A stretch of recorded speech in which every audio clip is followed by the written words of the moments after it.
Okay, this is part 2 of earnings per share, and we've added in a slight niggle here.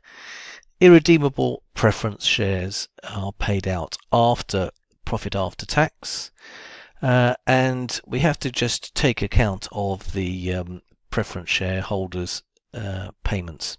Now, there's obviously two types of preference shares, redeemable and irredeemable.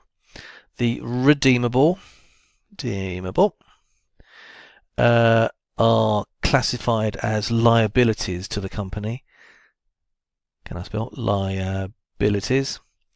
And therefore are form part of the normal expenses. They are classified as interest. The irredeemable, now they're classified as equity and are paid out as a dividend.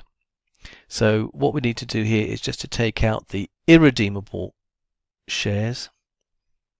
So we're going to reduce our profit after tax figure minus irredeemable preference shares. And we're going to therefore have to reduce our profit after tax figure.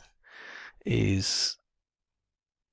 fact, I'll write this 12,000 less the irredeemable preference shareholder share figure, which is the dividends were 1,000 this period.